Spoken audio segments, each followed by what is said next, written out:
C'est magnifiquement beau d'entendre les langages différents qui veulent dire la même chose. Cette cérémonie des drapeaux, ça veut dire que nous voulons un monde différent et nous nous engageons pour cela. Et comme nous a dit notre mère, nous ne voulons pas participer à la querelle, à la guerre, au conflit, à la politique qu'elle soit religieuse, qu'elle soit de la politique.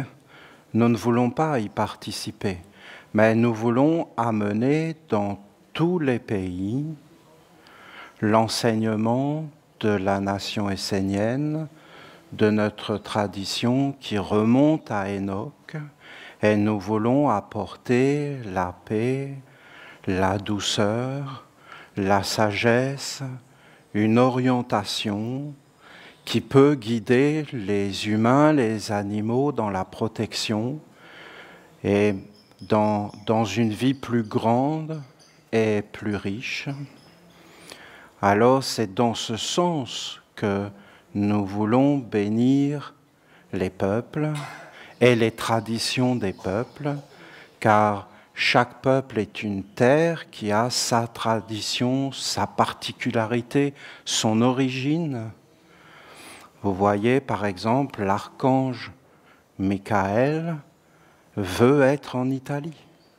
C'est quelque chose de très fort. Et il me l'a dit, l'archange. Il a dit, donne-moi l'Italie. Il me le demande.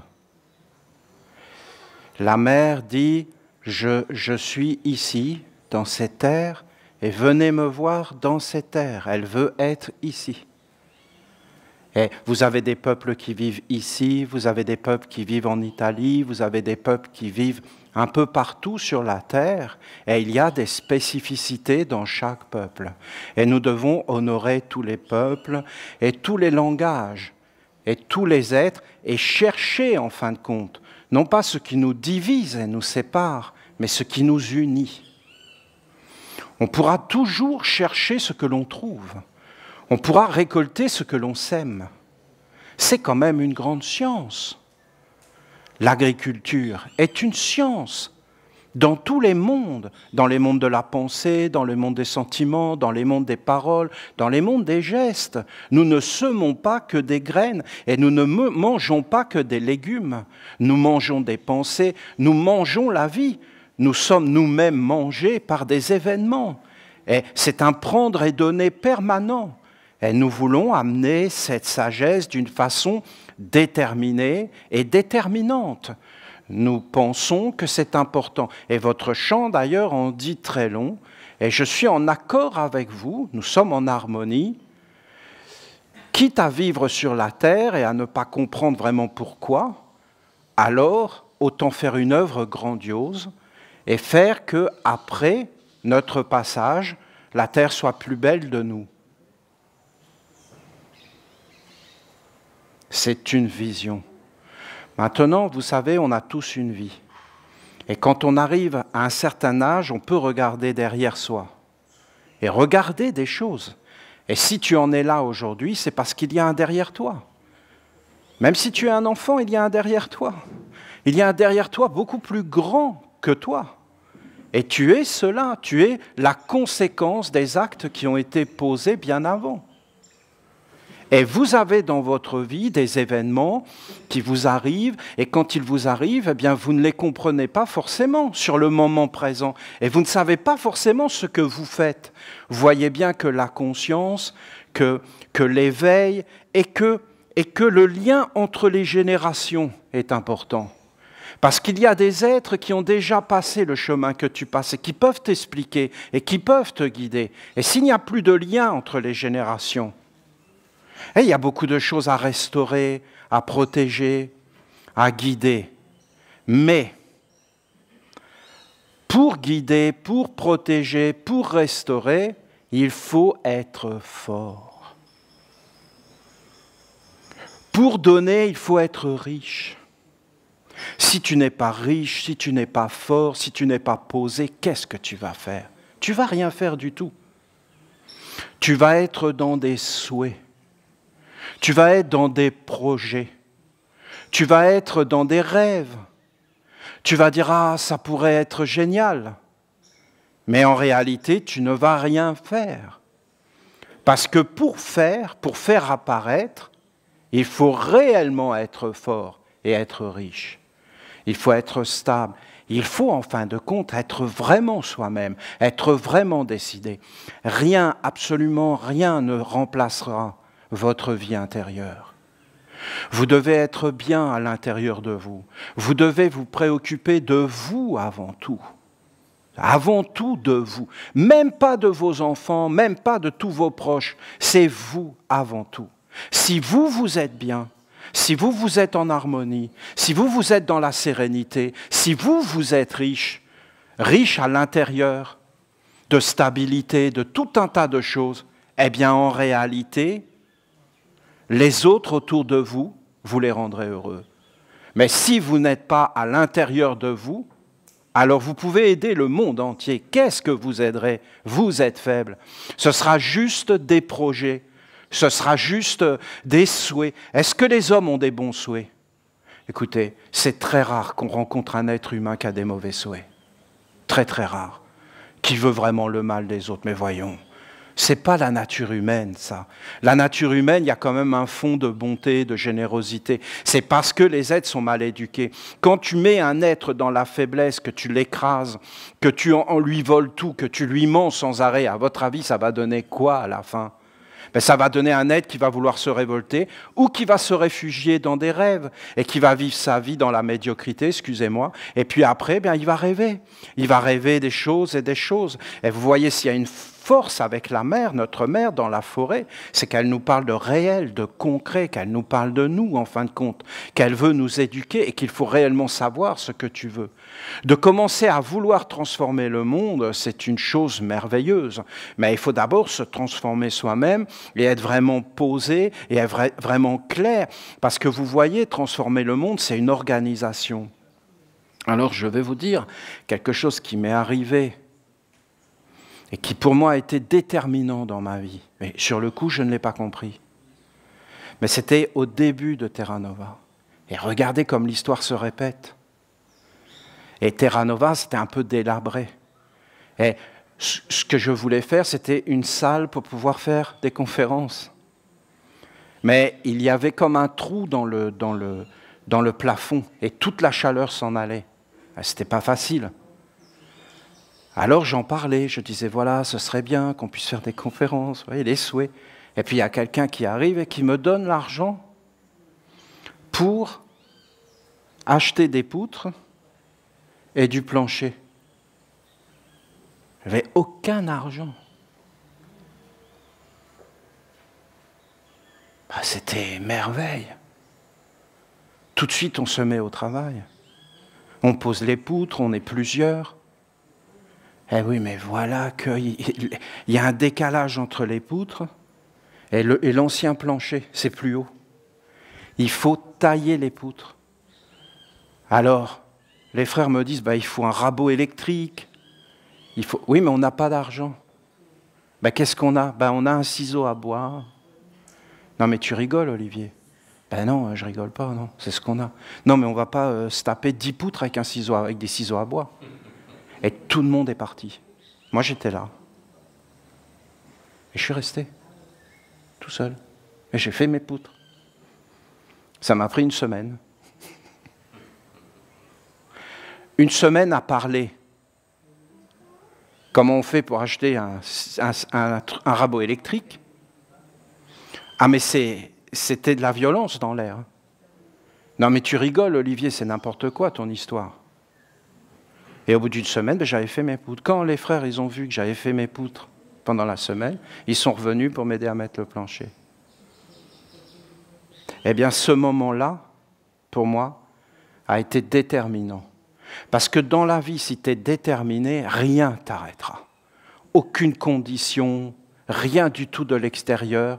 Et dans la vie, tu ne peux pas éviter d'avoir des épreuves et des difficultés. Quelle grande épreuve de passer une semaine en chantant et en...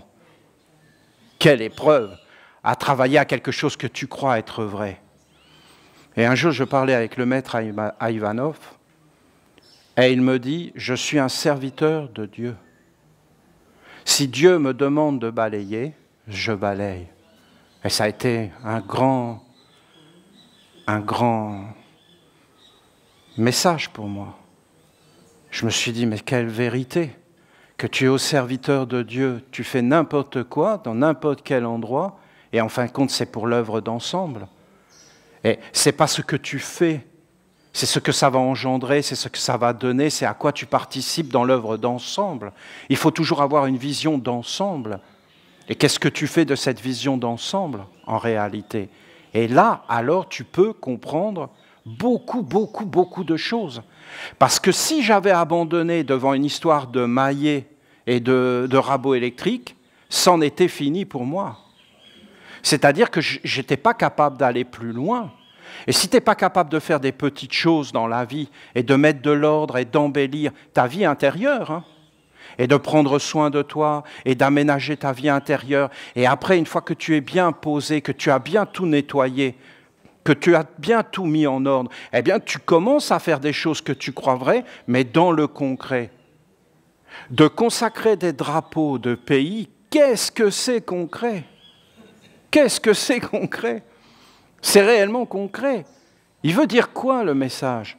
Le message, il veut dire que nous, les Esséniens, nous existons. Est-ce que nous existons? Voilà, on ne va pas y passer des heures.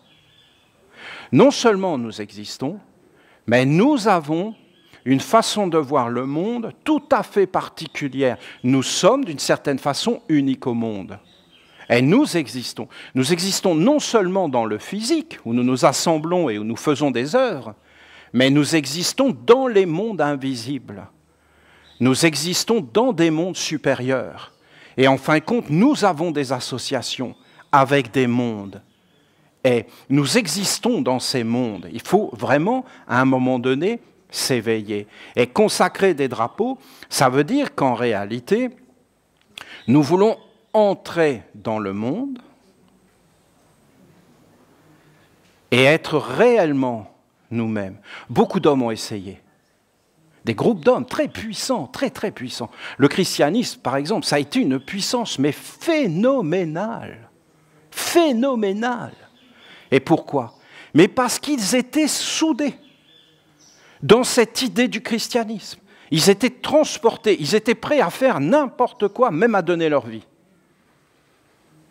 Je vous dis que beaucoup d'hommes ont essayé, mais ils se sont fait attraper. Parce qu'il faut vraiment que vous compreniez ces choses. On bénéficie de tout ça, nous, les Esséniens. On bénéficie de toutes ces expériences des âges, si on le regarde. On n'est pas obligé de faire les mêmes erreurs. On sait qu'à un moment donné, il va arriver des choses, on peut se préparer. Parce que tout dépend de toi, de comment tu vas être préparé. Est-ce que tu vas résister à certaines influences ou pas? Mais c'est déjà à l'intérieur de toi. Qu'est-ce que tu vas faire? Il faut que tu te regardes, que tu t'observes. Il faut mieux ne rien faire que de faire quelque chose qui ne va pas être bien fait. Mais en vérité, les hommes ont des idées dans leur tête. Parce que dans leur tête, ils se disent « jamais je ne vais m'abaisser à tailler une poutre avec un ciseau à bois ». Aujourd'hui, c'est avec un rabot électrique. On n'a pas de rabot électrique. Eh bien, si on n'a pas de rabot électrique, c'est que ça ne fonctionne pas. Mais ça, c'est des a priori. Parce qu'en réalité, ça fonctionne. Et la salle a été faite et j'ai fait mes conférences dedans. Et si on est là aujourd'hui, c'est à cause de tout ça. Il faut vraiment savoir ce qu'on veut dans la vie, parce que ça ne va pas forcément se présenter comme tu l'avais souhaité, comme tu l'avais décidé. Et tu vas oublier qu'en réalité, ce qui est essentiel, c'est le but. C'est qu'est-ce que tu veux faire de ta vie et comment tu veux vivre. Et si tu crois que ça va arriver tout seul, oui, il y a une part qui arrive. Oui, il y a une part. C'est-à-dire, Olivier, tu veux faire une salle pour la première salle des hiérogrammates. Parce que c'était les hiérogrammates, c'était tout les mondes qui étaient dans cette salle. C'était tout un monde qui allait apparaître, que moi-même je ne savais pas. Il faut aller jusqu'au bout si tu veux voir les choses apparaître. Si tu ne vas pas jusqu'au bout, si tu t'arrêtes à la première épreuve, tu ne sais pas ce qu'il y aura derrière, voyons. Tout ça, c'est tellement évident. Il faut être à l'intérieur, c'est ce que nous dit la mère, vraiment, elle nous le dit dans tous ses messages. Elle nous dit de prendre soin de toi. Elle nous dit de t'éveiller, elle nous dit d'aménager ta maison intérieure. Elle nous dit de mettre de l'ordre, elle nous dit d'être heureux, d'être heureuse, d'être dans la sérénité à l'intérieur de toi. Elle te dit d'être bien. D'ailleurs, si tu vas voir ta maman, la mère, et que tu te poses sur elle, écoutez, je ne suis pas un novice, hein, ça fait des années que je pratique ça. Vous ne pouvez pas imaginer toutes les choses que j'ai enlevées dans ma vie grâce à ça. C'est d'une puissance phénoménale. Dieu, la mère, c'est phénoménal. Bien sûr, elle est ici. C'est quelque chose de plus grand que tout ce que je vous ai enseigné. Parce que moi, je vous ai enseigné à vous asseoir, à vous poser, à marcher d'une certaine façon. C'est Saint Jean qui m'a appris ça. Je l'ai regardé faire, Saint Jean. Et Saint Jean, lui, il sortait le matin pieds nus et en fin de compte, il mettait des écharpes colorées autour de son cou. Et il était là et il priait la mer. La mer. Et il se posait sur la mer. Et je l'ai fait. Et ça enlève des maladies, des problèmes, mais c'est déconcertant. Et je sortais. C'était dur au Québec, hein, dans la glace et dans la neige. Je restais. Il y avait la douleur qui était là. Ça me saisissait les pieds, je l'acceptais. Je l'acceptais. Ça me brûlait, je l'acceptais. Je restais comme ça, j'étais avec la mer. J'acceptais que c'était comme ça. Et que la mer était comme ça ici. Et je l'acceptais. Et même quand tu sors en Europe et que tu es sur la terre, en hiver, elle est gelée, ça te brûle les pieds. Et tu es là. Et après, je saluais le soleil. Et après, je bénissais toutes les créatures de la terre et tous les esprits. Et tu fais une discipline comme ça. Tu ne le fais pas par obligation. Tu ne le fais pas par avidité. Tu le fais par amour. Il faut vivre avec amour. Il faut faire les choses avec amour. Les Français disent « ça me fait plaisir ». C'est vraiment quelque chose de beau. Les Anglais disent « enjoy yourself ». C'est vraiment beau. C'est vraiment beau. C'est les mêmes langages. « Enjoy yourself », qu'est-ce que c'est beau. C'est vraiment beau. C'est un art de vivre avec poésie, de vivre avec douceur, de vivre avec délicatesse. Et je vous ai montré ce signe en fin de compte qui vient du soleil. Ça, c'est vraiment la clé de la vie. Je ne sais plus comment ils appellent ça, une ligne sinueuse. Merci. On est ensemble. Et vous voyez, il ne faut pas monter trop haut. Il ne faut pas descendre. Il faut rester dans un état de stabilité à l'intérieur de toi, d'être posé toujours dans un équilibre. Et là, tu es là et c'est ta vie. Et tu avances. Et il y a des forces ici de contre-vertu. Si tu vas avec ces forces de contre-vertu, elles t'attirent vers elles, elles te plongent dans leur monde. Et une fois que tu les as mis au monde, elles t'attendent dans l'au-delà. C'est pas qu'elles vont te faire souffrir, hein. C'est pas que tu vas souffrir, que ce serait quelque chose d'abominable, c'est pas ça. C'est que tu vas juste avoir une vie toujours asservie, toujours à mendier, toujours à rien faire, toujours à être dans des choses qui n'aboutissent pas réellement. Vous savez, très peu d'hommes aujourd'hui sont capables de vivre par êtres parce qu'ils vivent dans des systèmes qui ont été établis, qui sont des systèmes pas très beaux. C'est plutôt des araignées, des êtres qui dévorent leurs enfants. C'est des êtres qui asservissent, qui dégradent, qui ne produisent rien de lumineux, de grand, de sage. Tout est empli d'un monde un peu malsain, parce que les hommes ont été vers le bas, et que c'est interdit. Et d'aller vers le haut, c'est interdit aussi. Parce que si tu commences à aller trop vers le haut, eh ben, tu vas complètement dérailler. Tu n'auras plus de base et en fin de compte, tu vas retomber. L'homme, il doit être stable, il doit être posé, il doit être en équilibre. L'homme est en équilibre tout le temps, mais regardez. Nous avançons par l'équilibre des équilibres. Ça, c'est un déséquilibre. C'est un déséquilibre. Et boum, je retrouve l'équilibre. Je me mets en danger. Le danger est omniprésent. Vous n'avez qu'à regarder les animaux dans la nature. Vous croyez qu'ils se baladent comme ça? Youhou! Mais non, ils avancent comme ça. Même quand ils sont au calme et que ce sont des seigneurs, comme les aigles, qu'est-ce qu'ils sont? C'est des seigneurs. Hein, les lions et tous ces êtres. Ben, même les lions, hein, ils se baladent, ils sont comme ça, ils font semblant. Mais en réalité, je peux vous garantir qu'ils sont en éveil. Et qu'ils regardent partout. Les aigles, ils regardent partout. Ils sont tout le temps en éveil. Ils cherchent tout le temps un équilibre, un centre. Il n'y a que l'homme là qui est complètement parti dans des hauteurs, qui sont des fausses hauteurs, qui n'est plus vigilant, qui laisse rentrer n'importe quoi. Aller vers la mer, c'est trouver la force à l'intérieur de soi. Après, si on veut réellement, avec ces histoires de drapeaux, et qu'on veut réellement poser des ambassades, alors là, je vous dis, c'est une sacrée organisation. Je suis entièrement d'accord avec vous. Et d'ailleurs, vous pouvez me regarder. Hein. Là, sur ce coup-là, j'ai aucun problème. Parce que toute ma vie a été consacrée à ça. Je ne sais pas si vous le voyez, mais je peux vous dire que j'ai fait que ça. Et que j'avais un but dans la tête et que je l'ai poursuivi. Et il ne s'agit pas de dire « Ah voilà Olivier, nous t'admirons, nous te reconnaissons ». Non, il s'agit de faire la même chose.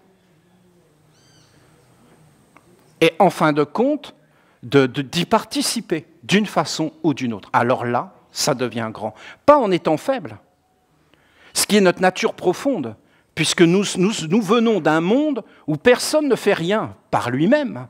Mais il y a toujours un système qui est là pour te donner toutes les choses pour le faire.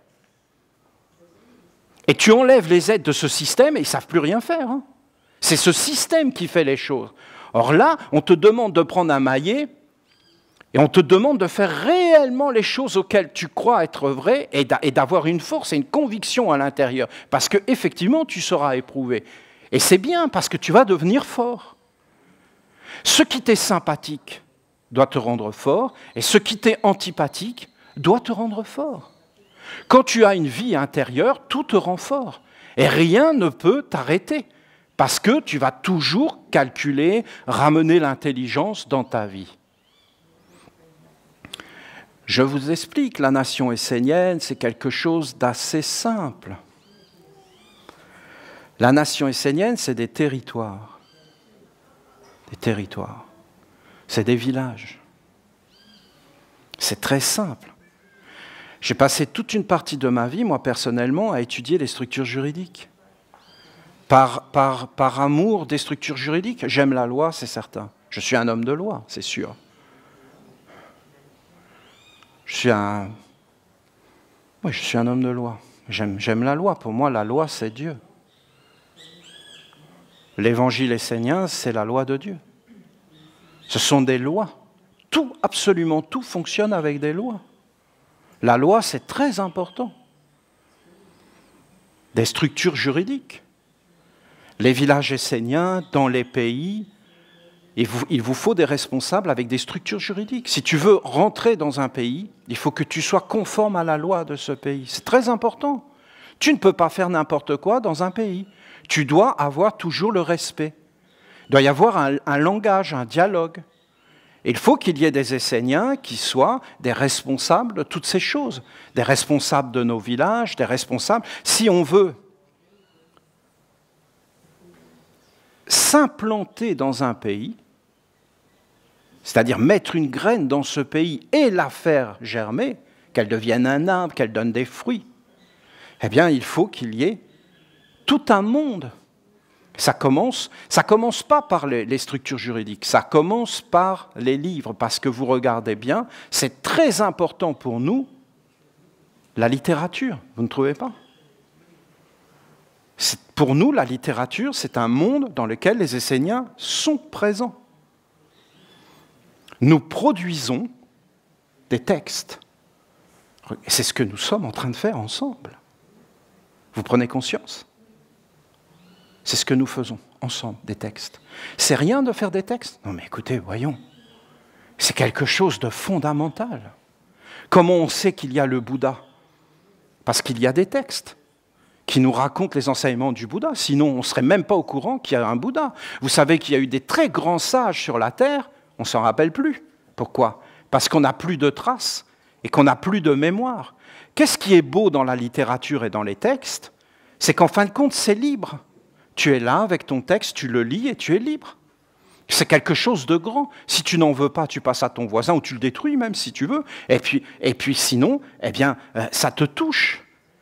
Et en fin de compte, ça te nourrit. Nous, les Esséniens, nous produisons des textes, c'est grandiose, vous ne trouvez pas? Et c'est grandiose de participer à ça, c'est ce que je pense. Hein. C'est une noble activité d'amener de la culture, d'amener de la philosophie, d'amener des pensées. Nous avons des textes absolument sublimes et déconcertants. Nous avons restauré un des psaumes de Mani, celui de l'envoyé. Oh, je ne peux pas vous dire. Il a été restauré, ce psaume. Les humains en avaient plus que des fragments. Il a été restauré, si vous pouvez le trouver. Ce psaume, c'est une merveille sur la terre. Une merveille. La première fois que je l'ai lu, c'était dans les Pyrénées. Il y avait une grande baie vitrée, vous étiez là, j'étais en train de lire le psaume de Mani, et il y avait les montagnes derrière. Ah non, mais je ne peux pas vous raconter. Il y avait des aigles qui étaient en train de voler. Ah non. Ah non. Les montagnes qui tremblaient. Les êtres, il y avait tous les êtres qui... Bon, écoutez. C'était un moment de gloire intense. C'était une merveille. Je ne peux pas vous dire dans quel état j'étais.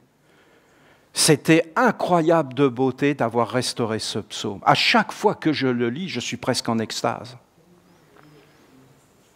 Voilà, nous les Esséniens, c'est ce que nous faisons. Et il y en a d'autres. Hein. Vous avez dans le bouddhisme, à un moment donné, il est dit que Bouddha avait atteint l'illumination et qu'il a été enseigné dans un parc. Et là, quand il a commencé à parler de la roue, du dharma, de toutes ces choses, qu'il allait faire tourner la roue, c'est-à-dire qu'il allait amener un nouveau cycle pour les enseignements de la lumière, eh bien, il y a eu des anciens qui sont venus, c'est-à-dire des êtres qui n'avaient plus de corps, qui sont venus l'écouter. Et il dit même dans le texte qu'il y avait des divinités qui étaient là pour écouter le Bouddha. Et je peux vous garantir qu'il y a des textes dans notre nation, ça a fait ça. Hein. Il y a un moment donné, je vous donnais un enseignement, il y avait des mondes qui sont venus écouter. Mais c'est incroyable de vivre des choses pareilles. Des mondes de lumière, de grandeur. Il y avait là des grands sages, des êtres très connus, qui écoutaient ce que je disais. Et ils ont dit, on a tous rêvé de dire ce que tu dis. Vous comprenez bien que ce n'est pas moi qui ai dit ça. Et qu'en réalité, c'est parce que c'est un moment particulier et que c'est un ange. Et c'était quoi comme enseignement? C'était quand j'étais en train de vous parler de la grande roue et qu'en réalité, il y avait toute une étape de la vie et qu'à 28 ans, il y avait des parents en haut. Je ne sais pas si vous vous rappelez de tout cet enseignement. Il y avait les parents et qu'en fin de compte, tu rencontrais tes parents sur la terre à l'âge de 28 ans. Et j'étais en train de tout vous expliquer. Vous pouvez la retrouver. Eh bien, quand je vous ai parlé de ça la première fois, c'était une splendeur sur la terre, où on était. Et il y avait des mondes, des divinités, des êtres qui étaient là et qui écoutaient. Et tous, ils disaient, nous voulions, ceux qui ont marché sur la terre, nous voulions enseigner ça. Donc je vous dis que la nation essénienne produit des textes sacrés inouïs. Et que si vous voulez honorer le drapeau du pays dans lequel vous êtes né, la première chose à faire, c'est d'amener les textes dans le pays. Et vous voyez bien que c'est une organisation, que c'est en réalité une volonté de l'ordre des hiérogrammates. Par exemple, là, nous avons des textes de Dieu la Mère. Eh bien, si on veut vraiment honorer les drapeaux, vous avez mon opinion, hein, eh bien, il faut qu'ils soient instantanément traduits. Instantanément. Instantané. Nous avons tous les moyens aujourd'hui de faire ça. Tous les moyens techniques. Instantanément traduits. Même mal traduits. Mais traduits. Traduits. Que les êtres puissent avoir. Parce qu'il y a pour certains une barrière de la langue. Une frontière de la langue, non? C'est une frontière. Regardez là, il y a des traducteurs, traductrices. Des fois, je ne sais même pas comment ils font. C'est une organisation. C'est un prendre soin. Ceux qui peuvent entendre, hein. Il faut des responsables puissants qui sont capables de rassurer. Moi, avec mon histoire de marteau, j'ai rassuré. Ce type-là, rien ne va l'arrêter. Rien ne va l'arrêter. On va lui fermer la porte, il va rentrer par la fenêtre. On va murer les fenêtres, il va rentrer par la cheminée. Coucou, c'est le Père Noël. On va murer la cheminée, il va défoncer les murs.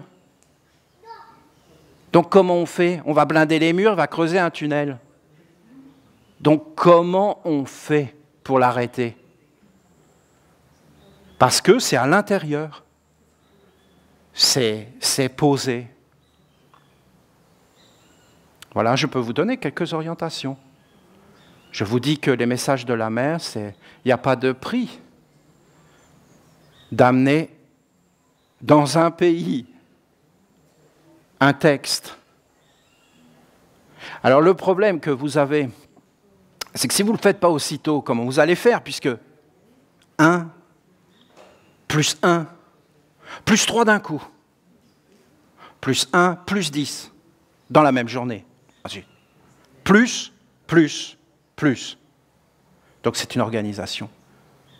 Ce n'est pas juste de dire ça, c'est une organisation. Après, c'est tout un savoir-faire, des associations, des alliances. Car ce n'est pas nous, les Esséniens, qui allons faire ça. C'est nous, forts de notre identité, de notre savoir-faire, et c'est des alliances avec d'autres qui veulent. Parce que vous savez comment la lumière viendra sur la terre, c'est quand les êtres de bonne volonté s'uniront, sans se nuire, et s'uniront chacun dans leurs compétences. C'est tous les messages de la mère. Hein. Déjà, on le fait en petit, à l'intérieur de moi, de toi. Et après, quand je sais exactement ce que je veux faire de ma vie, alors je commence à le faire, à m'unir avec d'autres autour. Voilà, je suis un hiérogrammate, comment je peux faire pour aider? Il faut qu'il y ait un responsable, et qu'il soit puissant, et qu'il ne soit pas en train de rêver, ni en train de dormir, mais qu'il soit réellement toujours dans une expansion, dans une floraison, dans une production. Après, je vous explique, vous avez les villages. Vous avez des terres dans les pays. Ce n'est pas si simple. Il faut, ça peut être très simple, hein. Mais vous avez les villages, vous amenez les piliers, c'est 4, dans un village. Vous n'avez pas le village, vous ne pouvez pas avoir de pilier. Le pilier sera dans une faiblesse. Il ne tiendra pas. Nous sommes posés sur des terres esséniennes. Croyez pas que c'est rien. C'est quelque chose. Dans ces terres esséniennes, il peut y avoir une multitude d'activités économiques. Ce n'est pas un problème. Mais il faut juste savoir ce que l'on veut, ne pas rêver, et le faire et le poser. Voilà, vous avez une organisation concrète. Et qu'est-ce que c'est tout ça? Eh bien, en réalité, c'est un organe vivant qui se met à fonctionner sur la terre et qui apparaît et qui commence à rayonner et à agir. Et en fin de compte, eh bien, les idées vont commencer à circuler, à toucher des êtres, et voilà. Il faut être déterminé si on veut réellement faire ça. Parce que vous savez, les êtres, c'est ce qu'ils font hein, de l'autre côté. Eux, ils sont déterminés. Et aujourd'hui, ben, ils ont tous les moyens. Mais pourquoi? Mais parce qu'ils les ont pris. Vous avez compris ce que j'ai voulu vous dire ici? À un moment donné, vous avez l'au-delà. C'est la séparation des mondes, l'au-delà. Regardez les Égyptiens. Dans leur tombe, qu'est-ce qu'ils ont mis? Des choses abstraites? Non. Tu les vois à la pêche, tu les vois avec leur épouse, avec leur famille. Ces gens avaient un savoir et une connaissance de la vie. Et ils savaient que ce qu'ils faisaient là, c'est ce qu'ils allaient vivre. Et vivre, et vivre. Et ils savaient qu'il y avait des choses qui amènent le bonheur, la richesse, la simplicité, certaines vertus, et qu'il y avait des choses qui amènent le malheur, la perdition. Et que cette perdition, une fois qu'elle était entrée dans ta vie, ce n'était pas simplement dans ta vie, que ça allait s'arrêter à la mort. Ils savaient que ça ne s'arrête pas. Et qu'en réalité, après la mort, tu ne vas pas forcément souffrir, parce que ce que j'ai vu, personnellement, c'est que c'était souvent une libération. Que des religieux ont dit que tu allais souffrir après la mort, c'est le croque-mitaine, c'est pour faire peur aux enfants, pour que tu leur obéisses. C'est un moyen de pression. Et pourquoi ils font ça? Ben parce qu'ils ont des responsabilités, des obligations, et qu'ils veulent en fin de compte que tu fasses ce qu'ils ont dit. Donc ils vont utiliser des moyens pour que tu fasses ce qu'ils ont dit. C'est tout. Ils se sont fait attraper par un monde ténébreux. Mais qui va leur jeter la pierre? C'est pas facile, puisqu'ils ont un peuple à gouverner. Et qui ne savent pas comment faire. Et quand les aveugles guident les aveugles, ils tombent tous dans un trou. C'était valable pour des religieux aveugles. Il faut réellement des êtres compétents qui savent ce qu'ils font dans la vie. Va essayer de réparer la plomberie. Va essayer de bidouiller l'électricité si tu n'y connais rien. Vous savez comment je répare, moi? Je mets de l'aluminium à la place du fusible. Voilà. Voilà. Il faut des vrais électriciens. Sinon, après, ben, tu fais tout cramer, tu fais tout sauter. C'est un savoir, c'est des techniques. Tu ne peux pas faire n'importe quoi dans la vie. C'est une grande bénédiction. C'est ce que nous dit la mère, de se poser. Elle sait faire tout ça, elle sait nettoyer, elle sait coudre, elle sait préparer la nourriture dans tous les mondes. C'était une grande, grande sagesse, un art de vivre dans le bonheur.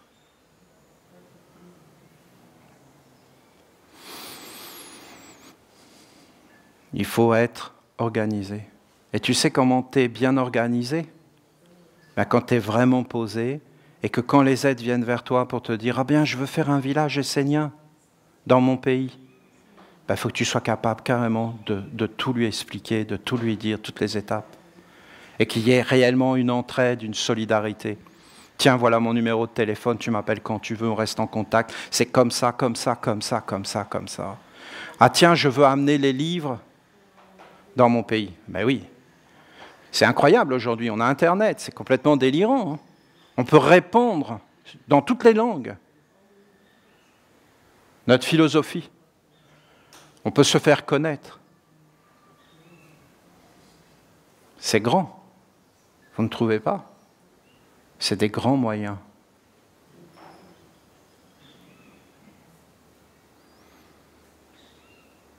Je me rappelle, hein, moi c'est le maître Peter Donov qui m'a initié.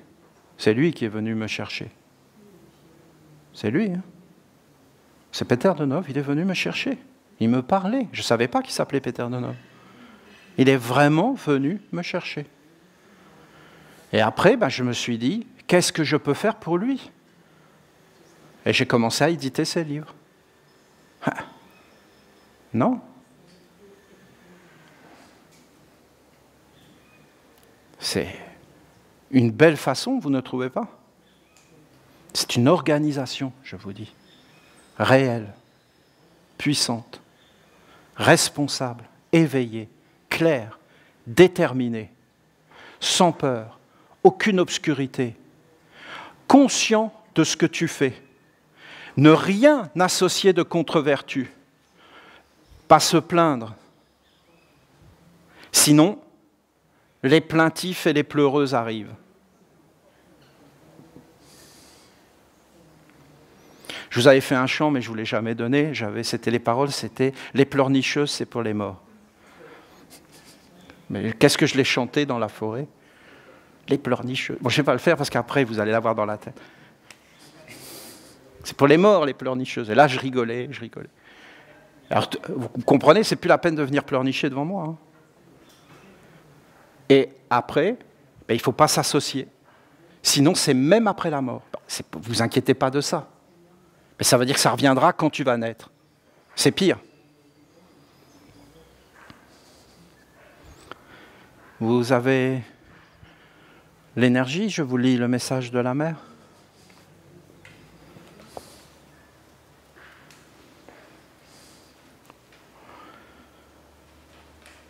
Mes chers Esséniens et Esséniennes,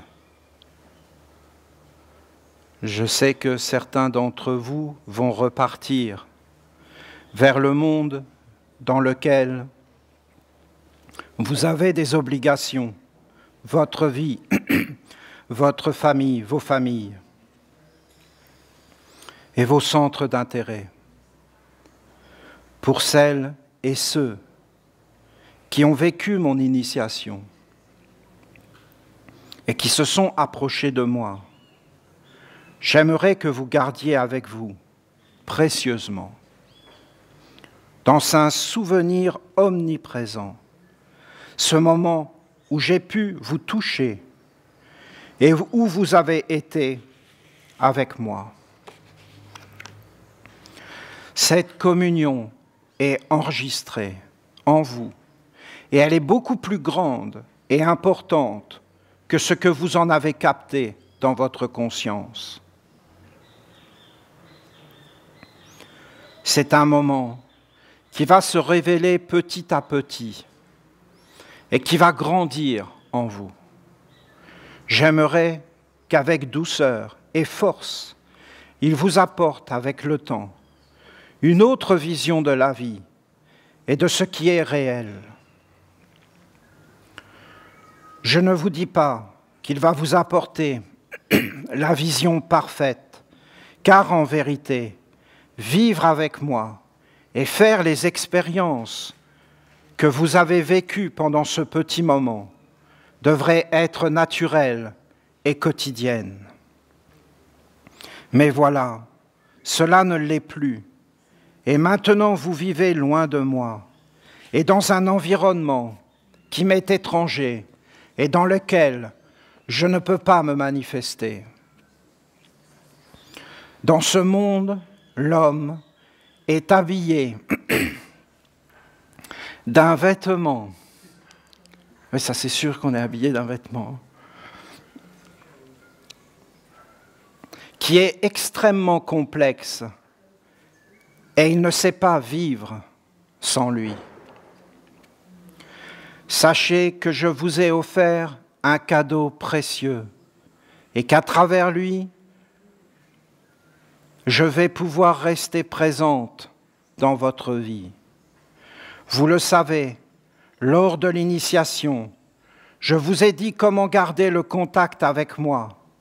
Et vous devez comprendre que d'être en reliance avec ma présence est fondamental pour le bon déroulement de votre destinée. Lors de l'initiation, je vous ai vu, je vous ai pressenti, accueilli, et maintenant, vous êtes de nouveau nés de moi. C'est pourquoi, là où vous irez, je serai présente à l'intérieur de vous et près de vous, même si vous ne m'entendez pas et ne me percevez pas. Rappelez-vous ce que vous avez vécu, vu, ressenti, goûté auprès de moi et ne laissez rien ni personne vous enlever cette expérience. Les expériences sont le fondement de l'éducation authentique et l'ouverture d'un chemin. Revenez dans le jardin de la lumière en imagination. Projetez votre conscience et votre âme vers mon temple et soyez assurés que je me tiens là pour vous accueillir et renforcer notre alliance. Apprenez à préserver ces moments précieux où vous entrez en communion avec votre mère et où vous vous tenez dans mon école de vie et de sagesse. C'est en maintenant ce lien de communication magique, vivante, que vous pourrez réellement progresser sur le chemin de l'éveil et de la maîtrise. Faites en sorte de ne pas éteindre la nouvelle vie que j'ai semée en vous comme des petites graines qui commencent déjà à s'épanouir. Ne vous laissez pas absorber par le tourbillon de la vie extérieure au point d'oublier le lien avec moi. Sinon, votre initiation deviendra juste un souvenir de quelque chose que vous aurez vécu à un moment donné, mais qui n'a pas continué à croître en vous. Sachez que me porter en vous, c'est être conduit sur le chemin de l'éveil et de la transformation de soi. Je veux que vous viviez les événements par vous-même en devenant des créateurs et des artisans de votre futur. Les petites expériences et prises de conscience que vous avez vécues à mon contact doivent être conduites dans la grandeur jusqu'à ce que vous puissiez retrouver l'activité consciente et permanente de vos 4 corps afin qu'ils soient les guides et la source d'inspiration de votre vie.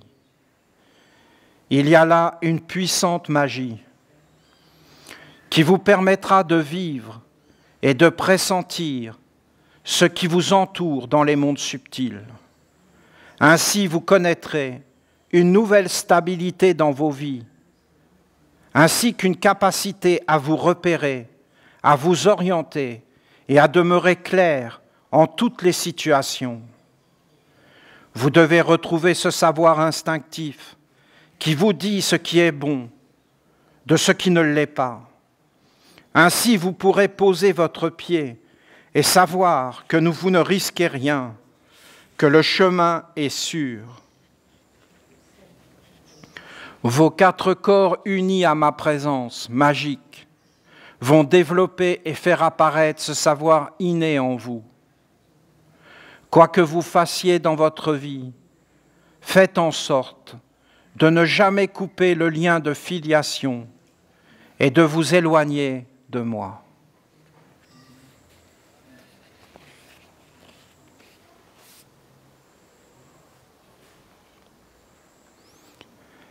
C'est spécifique à l'initiation, mais effectivement, cette initiation, c'est ça. C'est un lien vivant avec la mer. Et vous voyez, si la mer ne peut pas forcément aller dans ces pays, ce qui est quand même assez incroyable, eh bien, elle peut être en lien avec vous, avec son initiation. C'est très beau, hein? C'est un respect. Parce que dans la vie, on ne peut pas faire ce que l'on veut, on doit avoir la frontière du respect. Mais si tu es venu passer l'initiation de la mer, alors ça veut dire que devant tous les mondes, tu as fait l'acte de t'approcher de ta maman, de la reconnaître et de naître avec elle. À partir de ce moment-là, il y a un lien. Vous savez, c'est pas plus que ça hein, dans la vie. C'est pas plus que ça. Nous sommes beaucoup plus créateurs que ce que nous croyons. Et quand nous acceptons une chose, eh bien nous l'acceptons dans tous les mondes. Et si nous vivons avec ce que nous avons accepté, là c'est une autodétermination. C'est une autodétermination. Vous comprenez? Nous sommes des amis, des associés. Moi, je vous ai dit, je vais vers la mer, ici. Et vous, vous avez dit, d'accord Olivier, nous te suivons. C'est pas ça? C'est ça, non? Et on va le faire ensemble, non? C'est pas moi qui le fais, on est d'accord. La mer a ouvert le chemin. Je vous le dis, hein. Si je parle vrai avec vous, vous devenez d'une beauté et d'une préciosité absolument incroyable. Mais même pour moi, hein. Parce que vous voyez, vous venez vers moi et vous me posez des questions.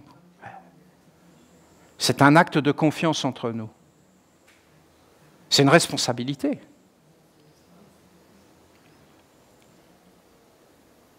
Mais maintenant, vous allez vers la mer.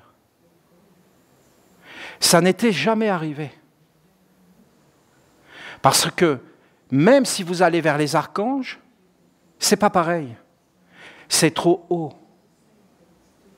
Les archanges, ils descendent, ils sont là. Mais c'est spécial. La mer, c'est très proche. Vous allez vers la mer, je vous vois revenir. Je ne sais pas vous ce que vous avez vu quand vous les avez vus revenir. Vous les avez vus revenir? Vous avez regardé? Vous avez senti quelque chose même quand ils revenaient? Vous avez vu comment ils deviennent beaux en une semaine? Parce qu'ils ont comme une stabilité. C'est comme quelque chose qui nous libère, qui nous rend libres et qui nous rend autonomes. C'est une expérience propre. C'est une expérience que je vis moi. Oh, qu'est-ce que c'est beau! C'est vraiment beau, écoutez. C'est une splendeur. Soyez profondément bénis, vous avez mon respect, vous avez mon amitié, vous avez mon soutien. Nous sommes des frères, comme vous l'avez dit, des sœurs dans le chant, des collaborateurs, des associés. Une famille, si vous voulez, c'est grand. Parce qu'une famille, ça se tient. Il y a des liens indestructibles. Il faut qu'il y ait des liens indestructibles dans la vie. Des valeurs indestructibles. C'est beau d'être dans ce qui est indestructible. Il y a des choses qu'on ne peut pas toucher. Il y a des choses sacrées. Il y a des choses indestructibles. C'est indestructible que notre lien avec la mer soit indestructible, invulnérable, immortel. Et là, ça devient grand. Vous ne trouvez pas? Grandiose. Que la mer vous bénisse, que la mer nous bénisse, que la mer soit vivante, qu'elle se propage, qu'elle grandisse, qu'elle récupère ses territoires. La terre tout entière est à elle, tous les êtres sont à elle, parce qu'elle est le bien commun, la merveille, elle prend soin de tous les êtres, elle les nourrit, elle leur ouvre un chemin. C'est la grandeur, c'est la félicité, c'est la beauté. Tous les êtres ont leur dignité, tous les êtres sont libres, tous les êtres sont dans la sagesse. Que notre mère soit bénie, que toute la terre lui appartienne. Voilà, c'est décidé. Olivier, on a presque trouvé notre hymne national avec ce qu'on a chanté tout à l'heure. On n'a pas encore une hymne nationale. Mais on en a plein, c'est ça notre problème, c'est qu'il y en a toujours un. Moi j'adorais que ton nom soit sanctifié, et que ton nom soit sanctifié. Comment c'était? Père céleste, ô Père céleste, que ton nom soit sanctifié, yo, que ton nom soit sanctifié. Ah, c'était bien ça, il y avait un autre chant avec. Hein. Alors on avait dit, oh ça c'est trop. En plus vous m'avez fait une farce, vous vous rappelez pas de ça? Vous étiez tous mis comme ça pour chanter, j'étais tout seul assis. C'est unique au monde, hein. J'étais le seul spectateur d'un... C'était incroyable à vivre. Hein. Alors c'était grandiose. C'est comme si un chanteur arrivait sur scène et que c'était tout le public qui chantait pour lui, qu'il était assis. Donc c'était grand. Écoutez, alors on avait dit que c'était notre hymne, mais si tu veux que ça soit celui-là, ce sera validé. Hein. Moi, c'est pas. On a plein d'hymnes. On est amoureux de tout. On est amoureux de tout et de l'ensemble. Soyons amoureux de tout. Mais je vous laisse choisir l'hymne national du mois.